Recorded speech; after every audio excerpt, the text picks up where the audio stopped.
Welcome to NCSC-IS Delhi. सरकारों में artificial intelligence AI का एकीकरण नीतियां बनाने और प्रशासनिक कार्यों में क्रांति ला रहा है। AI की क्षमता जो विशाल डेटा सेट्स का विश्लेषण, रूटीन कार्यों को ऑटोमेट और परिणामों का पूर्वानुमान कर सकती है। नीति निर्माताओं को सूचित निर्णय लेने, संसाधनों को अनुकूलित करने और सार्वजनिक सेवा वितरण को बेहतर बनाने में मदद कर रही है। सामाजिक चुनौतियों की बढ़ती जटिलता के साथ देश AI को एक ट्रांसफॉर्मेटिव टूल के रूप में अपना रहे हैं। सरकारें AI को अपनाने के कई कारणों से उत्सुक है। पहला, ये एफिशिएंसी बढ़ाता है। रूटीन प्रशासनिक कार्यों को ऑटोमेट करके मानव संसाधनों को अधिक रणनीतिक कार्यों के लिए मुक्त करता है। दूसरा, AI डिसीजन मेकिंग प्रक्रियाओं में मानव पक्षपात और संभावित भ्रष्टाचार को कम करके ट्रांसपेरेंसी को बढ़ावा देता है। तीसरा, AI की डेटा ड्रिवन क्षमताएं सरकारों को ठोस विश्लेषण के आधार पर नीतियां बनाने में सक्षम बनाती है। और अंत में AI टूल्स जैसे चैटबॉट्स और प्लेटफॉर्म्स के माध्यम से नागरिक सहभागिता को बेहतर बनाता है, जिससे ग्रीवेंस रिड्रेसल और पब्लिक पार्टिसिपेशन रियल टाइम में संभव होता है। AI टूल्स का उपयोग गवर्नेंस को और प्रभावी बनाने के लिए किया जा रहा है। टेंसरफ्लो ये एक open source machine learning tool है जिसका उपयोग डेटा का विश्लेषण और भविष्यवाणी करने के लिए किया जाता है। उदाहरण के लिए इसका उपयोग फसल उत्पादन के अनुमान लगाने के लिए किया जा सकता है। IBM Watson ये एक कॉग्निटिव कंप्यूटिंग टूल है जो नेचुरल लैंग्वेज प्रोसेसिंग NLP में माहिर है। उदाहरण के लिए IBM Watson चैटबॉट्स का उपयोग नागरिकों की शिकायतों को समझने और हल करने के लिए किया जा सकता है। H2O.AI ये एक AI प्लेटफॉर्म है जो प्रेडिक्टिव एनालिटिक्स के लिए उपयोग होता है। इसका उपयोग स्वास्थ्य सेवाओं में मरीजों की स्वास्थ्य स्थिति का अनुमान लगाने के लिए किया जा सकता है। OpenAI GPT ये लैंग्वेज मॉडल टेक्स्ट जनरेशन और भाषा अनुवाद में उत्कृष्ट है। उदाहरण के लिए इसका उपयोग भाषणी प्रोजेक्ट में भाषाओं के अनुवाद के लिए किया जा रहा है। पालंतीर ये डेटा इंटीग्रेशन और विजुअलाइजेशन के लिए उपयोग होता है। इसका उपयोग अपराध की प्रवृत्तियों की पहचान करने और सुरक्षा उपायों को मजबूत करने के लिए किया जा सकता है। गूगल AI टूल्स ये टूल्स स्मार्ट सिटीज में ट्रैफिक मैनेजमेंट और पर्यावरणीय डेटा मॉनिटरिंग के लिए इस्तेमाल किए जा रहे हैं। उदाहरण के लिए AI आधारित ट्रैफिक कैमरे ट्रैफिक की भीड़ को कम करने में मदद कर सकते हैं। दुनिया भर में कई उदाहरण AI के गवर्नेंस में उदय को दर्शाते हैं। भारत में AI का उपयोग क्राइम प्रिवेंशन के लिए किया जा रहा है, जहां दिल्ली पुलिस सार्वजनिक सुरक्षा बढ़ाने के लिए प्रिडिक्टिव पॉलिसिंग मॉडल्स का उपयोग कर रही है। कृषि क्षेत्र में AI का उपयोग फसलों की सेहत की निगरानी और उपज की भविष्यवाणी में किया जा रहा है, जबकि शिक्षा क्षेत्र national education policy NEP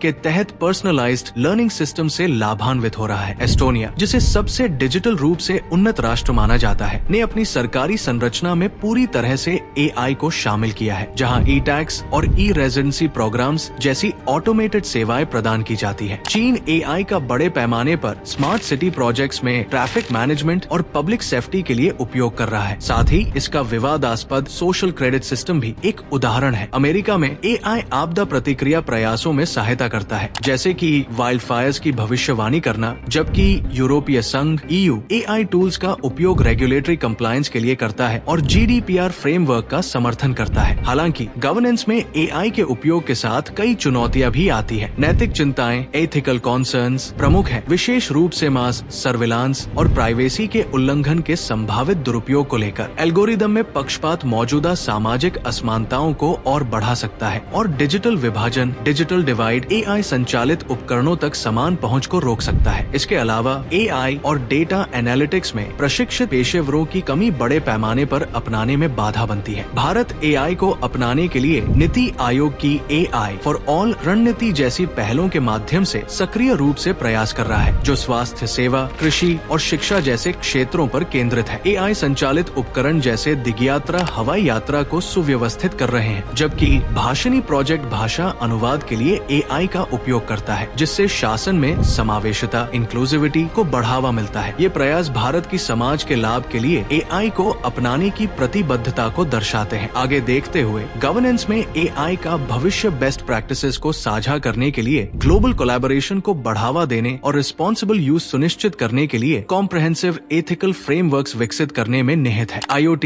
blockchain और 5G जैसी उभरती तकनीकों के साथ AI का एकीकरण गवर्नेंस क्षमताओं को और बढ़ाने की अपार संभावनाएं रखता है, जबकि AI ट्रांसफॉर्मेटिव संभावनाएं प्रदान करता है। इसका लाभ उठाने और संबंधित जोखिमों को संबोधित करने के लिए एक संतुलन बनाना आवश्यक है। अंत में गवर्नेंस में AI का उदय सरकारों के संचालन में एक महत्वपूर्ण बदलाव को चिन्हित करता है, जो एफिशिएंसी, ट्रांसपेरेंसी और सिटीजन एंगेजमेंट के लिए अभूतपूर्व अवसर प्रदान करता है। जैसे जैसे देश नवाचार करते रहेंगे और चुनौतियों का समाधान करेंगे, एआई शासन के भविष्य को आकार देने में एक महत्वपूर्ण भूमिका निभाने के लिए तैयार है। दर्शकों, इस रोमांचक टेक्नोलॉजी और एडमिनिस्ट्रेशन के मिलन पर आपके क्या विचार हैं? अपनी राय साझा करें कि एआई गवर्नेंस को और कैसे क्रांतिकारी बना सकता है। Thank you for watching NCSC IAS Delhi. आपकी यूपीएससी प्रिपरेशन जर्नी में हम हमेशा साथ हैं। वीडियो को लाइक करें, शेयर करें और चैनल को सब्सक्राइब करना न भूलें। मिलते हैं अगले वीडियो में।